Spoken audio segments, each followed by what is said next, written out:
आजमगढ़ में 50 लाख से अधिक की परियोजनाओं की समीक्षा।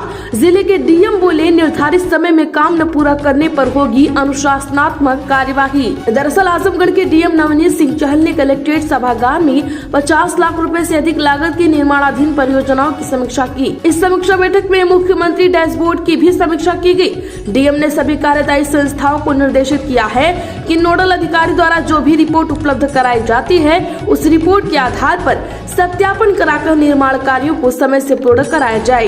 यदि किसी भी परियोजना में कोई समस्या होती है तो उससे तत्काल अवगत कराया जाए। बता दें कि कस्तूरबा गांधी विद्यालय तहबरपुर तथा बिलरियागंज में भूमि की उपलब्धता न होने के कारण कार्यदायी संस्था ग्रामीण अभियंत्रण विभाग द्वारा कार्य नहीं कराया जा रहा है, जिस पर डीएम ने बेसिक शिक्षा अधिकारी को निर्देशित किया कि तत्काल संबंधित उप जिलाधिकारी से समन्वय स्थापित भूमि की उपलब्धता सुनिश्चित करें।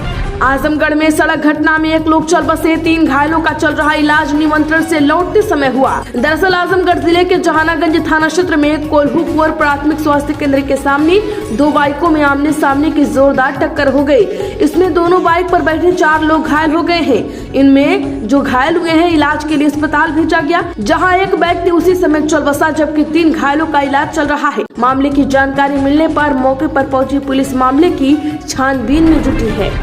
आजमगढ़ में फर्जी वसीयतनामा कराने के मामले में 4 पर मुकदमा। जी हाँ, बता दें कि आजमगढ़ अहरौला कोर्ट के आदेश पर अहरौला पुलिस ने फर्जी वसीयतनामा कराने पर 4 लोगों के खिलाफ मुकदमा दर्ज किया है। मुकदमा दर्ज करने के बाद पुलिस कार्यवाही में जुट गई है। बता दें कि पुष्पा देवी पत्नी रामचरण उर्फ रामचरण निवासी लेदौरा के द्वारा बुढ़नपुर तहसील से फर्जी वसीयतनामा कराने का आरोप लगाते हुए कोर्ट में वाद दाखिल किया गया था।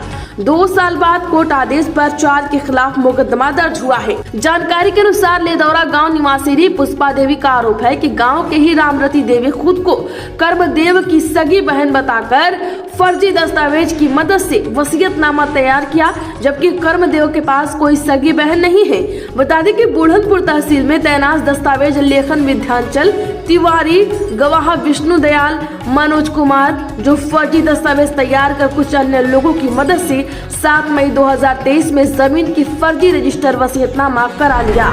आजमगढ़ यूपी में वक्फ बिल पर रार, मौलाना जवाद बोले, यह असंवैधानिक नहीं, करेंगे स्वीकार, शुरू करेंगे संगठित आंदोलन। जी हां, आजमगढ़ उत्तर प्रदेश में मजलिस उलेमाए हिंद के महासचिव मौलाना सैयद कल्बे जवाद नकवी ने संसद में वक्फ संशोधन बिल पेश करने की निंदा की है। कहा, यह वक्फ संशोधन बिल नहीं बल्कि वक्फ खत्म करो बिल है। बिल की सभी 14 धाराएं वक्फ के खिलाफ है। उन्होंने बिल को असंवैधानिक करार देते हुए कहा कि इसे स्वीकार नहीं किया जाएगा।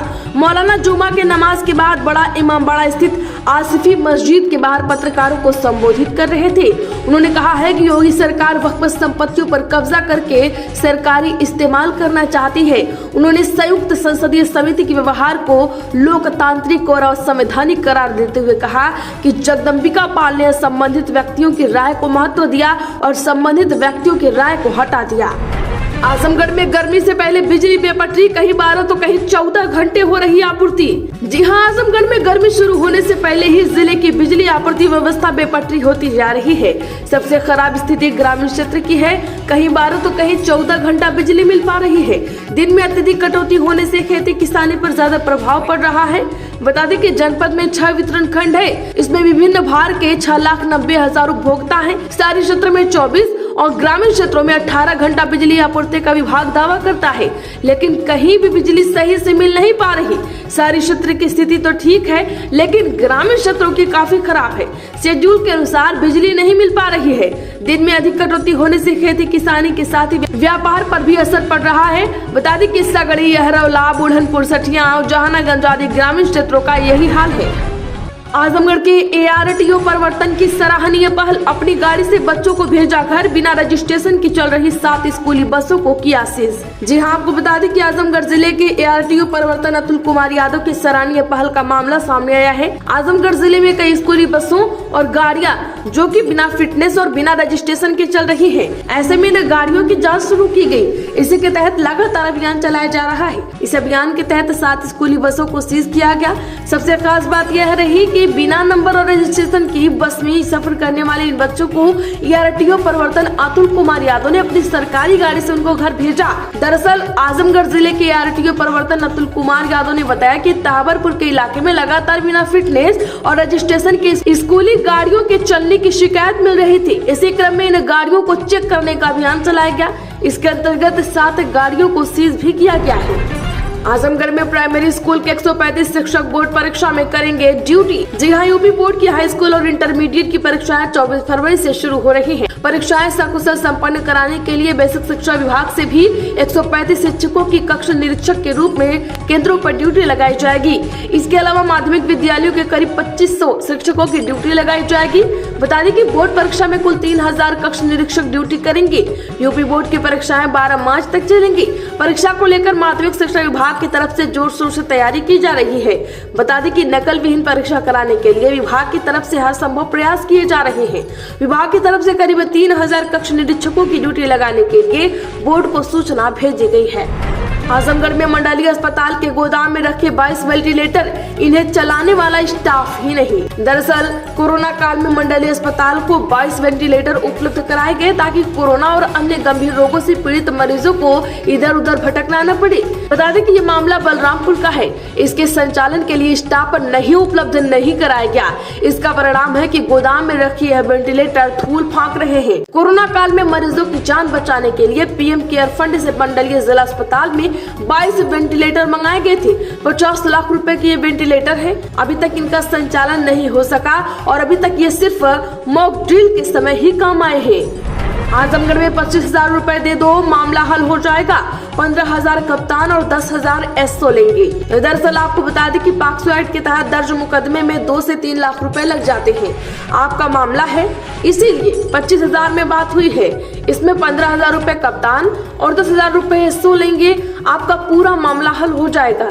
ये बातचीत एक व्यक्ति द्वारा फोन पर कर रहा है। इसका ऑडियो सोशल मीडिया पर वायरल हो गया। उक्त मामला जहानागंज थाना क्षेत्र के सिंही गांव का है। जानकारी के मुताबिक जहानागंज थाना क्षेत्र के सिंही गांव में अवैध तरीके से संचालित हो रहे मदरसे में एक शिक्षक द्वारा छात्रा के दुष्कर्म के प्रयास का मामला सामने आया था। छात्रा ने इस घटना की जानकारी अपनी मां को दी थी। इस पर मां ने थाने में तहरीर दी। SSP के निर्देश पर थाने में मुकदमा पंजीकृत कर आरोपी को गिरफ्तार भी कर लिया गया। लेकिन वही इन दिनों सोशल मीडिया पर एक ऑडियो वायरल हो रहा है। इसमें कहा जा रहा है कि पॉक्सो एक्ट के तहत मुकदमा दर्ज है। मेरे द्वारा 5-6-3 गिरफ्तारी रोकी गई थी। मैंने मौलाना साहब की गिरफ्तारी नहीं होने दी। इसके लिए 17,000 रुपए दिया गया था। आजमगढ़ वाराणसी ने मऊ और गाजीपुर ने बाराबंकी को हराया। जी हाँ, बता दें कि सुखदेव पहलवान स्टेडियम में ओपन स्टेट आमंत्रण सीनियर महिला फुटबॉल प्रतियोगिता चल रही है। तीसरे दिन प्रतियोगिता का शुभारंभ समाजसेवी डॉक्टर माधुरी सिंह ने खिलाड़ियों से परिचय प्राप्त कर किया। इसके बाद हुए मुकाबले में वाराणसी ने मऊ और गाजीपुर ने बाराबंकी को हरा दिया। आजमगढ़ में CBSE CC कैमरे की नजर में आज से 20 केंद्रों पर 17,685 छात्र छात्राएं देंगे परीक्षा। जी हाँ, आपको बता दें कि आजमगढ़ में केंद्रीय माध्यमिक शिक्षा बोर्ड यानी CBSE की ओर से 10वीं और 12वीं की परीक्षाएं शनिवार से जिले के 20 केंद्रों पर शुरू हो रही है। परीक्षा सुबह 10:30 बजे से शुरू होगी और दोपहर 1:30 बजे तक समाप्त होगी। उक्त परीक्षा की तैयारी बीते ही दिनों देर रात तक कर ली गई है। परीक्षा को नकल विहीन बनाने के लिए सभी केंद्रों पर CCTV लगाए गए हैं। आजमगढ़ में नगर के तमसा नदी पर बने नरौली और सिधारी पुल फैंसी लाइटों की रोशनी से जगमगा उठे हैं। पुल सहित फैंसी लाइट लगाने के लिए शासन स्तर से नगर पालिका परिषद को 40 लाख रुपए की धनराशि मिली थी। नगर में तमसा नदी पर बने नरौली और सिधारी पुल की स्ट्रीट लाइटें खराब हो गई थी। कई पोल भी गायब हो गए थे। बता दें कि नगर पालिका की ओर से नई लाइटें न लगाए जाने से 1 वर्ष से दोनों पुलों पर रात में अंधेरा छाया रहता था। पुलों पर अंधेरा होने से रात के समय में आवागमन में लोगों को काफी परेशानी का सामना करना पड़ता था। आजमगढ़ में राष्ट्रीय अधिवेशन को लेकर बनाई योजना। जी हां, आजमगढ़ में विहिप गोरक्षा विभाग के कार्यकर्ताओं की बैठक नगर के मातबरगंज मोहल्ले में हुई। इस दौरान प्रयागराज महाकुंभ में 20 फरवरी से विहिप के शिविर में आयोजित होने वाले राष्ट्रीय अधिवेशन में शामिल होने को लेकर योजना बनाई गई। बैठक में विहिप गोरक्षा विभाग, आर्यमगढ़, लालगंज, फूलपुर जिले के प्रमुख कार्यकर्ता शामिल हुए।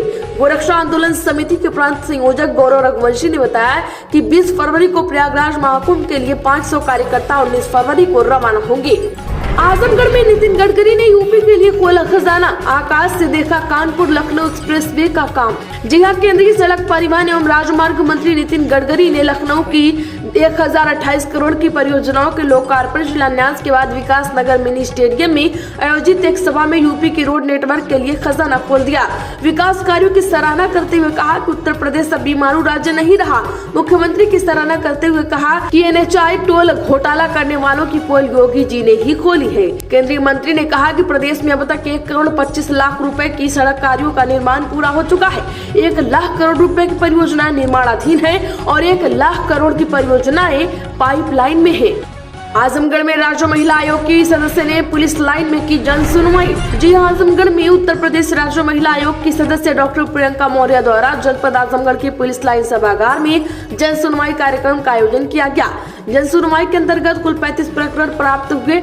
डॉक्टर प्रियंका द्वारा 18 प्रकरण का त्वरित निस्तारण किया गया। शेष प्रकरण को संबंधित अधिकारियों को आवश्यक कार्यवाही करने हेतु निर्देशित किया गया है।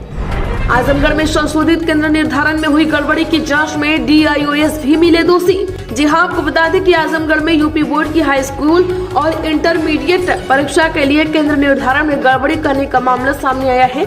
शिकायत मिलने पर अपर निदेशक ने मामले की जांच संयुक्त शिक्षा निदेशक आजमगढ़ से कराई तो जांच में कई आरोप सही पाए गए। जांच में परीक्षा प्रभारी वैद बाबू को दोषी मिलने पर निलंबित कर दिया गया। इसके बाद जांच में DIOS उपेंद्र कुमार दोषी पाए गए हैं। JD ने अपनी रिपोर्ट परीक्षा सचिव को भेज दी है। आजमगढ़ में किशोरी के साथ छेड़खानी आरोपी गिरफ्तार। 5 आरोपियों के विरुद्ध दर्ज हुआ था मुकदमा, तलाश में जुटी थी पुलिस। जी हां, आजमगढ़ जिले के रौनापाड़ थाना क्षेत्र में नाबालिग किशोरी के साथ छेड़खानी का मामला सामने आया है। इस मामले में पीड़ित ने पुलिस को दिए शिकायती पत्र में आरोप लगाया कि संदीप कन्नौजिया द्वारा घर में घुसकर नाबालिग के साथ छेड़खानी की गई। इस मामले में पीड़ित की तहरीर पर संदीप, रज्जू, एप्पल, प्रहलाद और मालती देवी के विरुद्ध 28 जनवरी को मुकदमा दर्ज किया गया था और इसी मुकदमे की विवेचना के दौरान पुलिस ने पॉक्सो एक्ट की वृद्धि की है। इसी क्रम में आरोपी की तलाश की जा रही थी, जिसके तहत आरोपी को गिरफ्तार कर लिया गया है। आजमगढ़ में शहीदों को नमन, पुलवामा की शहादत को याद किया गया। कैंडल जुलूस निकाल दी गई श्रद्धांजलि। जी हां, आपको बता दें कि जम्मू कश्मीर के पुलवामा में CRPF के काफिले पर हमले में शहीद 45 जवानों की शहादत को लेकर आजमगढ़ के कस्बे में युवाओं ने जुलूस निकाला। इस दौरान युवाओं ने हाथों में कैंडल लेकर पूरे कस्बे में वंदे मातरम के नारे लगाते हुए जुलूस निकाला। जुलूस कस्बा के विभिन्न मार्गों से होते हुए ब्लॉक पर पहुंचा, जहाँ युवाओं ने पाकिस्तान के खिलाफ नारे लगाए।